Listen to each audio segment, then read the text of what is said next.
Let us see how the resistance formula is derived in case of series. So when the current in series is passed through the circuit, the current remains same in each resistor. So if we have resistors of different values, let us say R1, R2 and R3, the amount of current is going to be same in each case. Whereas the potential difference will vary from resistor to resistor based on their resistance. Now we know that the potential difference can be represented as V1, V2 and V3. So the net potential difference or the overall potential difference of the system will come out to be V1 plus V2 plus V3. But from Ohm's law, we know that V is equals to I into R.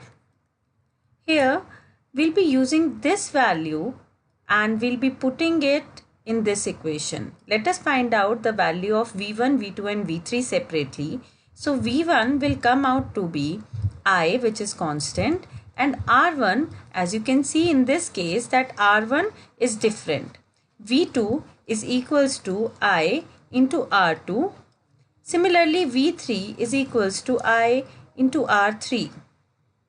Now we'll be putting these all values in the first equation, and let us change that equation in a way. So it will become IR is equals to IR1 plus IR2 plus IR3. Now as I can see on the LHS and the RHS of the equation, I is common. So I'll take out I out of the bracket towards the RHS, and it will become R1 plus R2 plus R3. Cancelling out this I, will get the value here as R, which is the resistance of series, as R1 plus R2 plus R3. So this is how the formula for resistance in series is derived. Now let us see how the net resistance in case of parallel is calculated. So in case of parallel connections, where R1, R2 and R3 are the three resistances that are connected in parallel to each other, the current which is flowing in the circuit is I. Now on reaching to this point, the current will get divided into three parts, I1, I2 and I3. On division, the current will be different in each case. Now, as we know that I is the total current or the net current, so let us take I value here as I1 plus I2 plus I3. Again, from Ohm's law,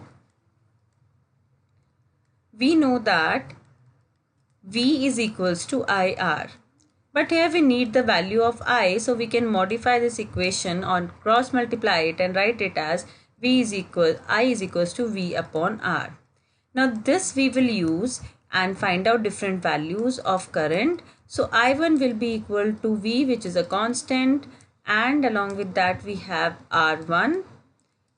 I2 will be equal to V again, which is a constant, and R2, and I3, for which V is once again a constant, and R3.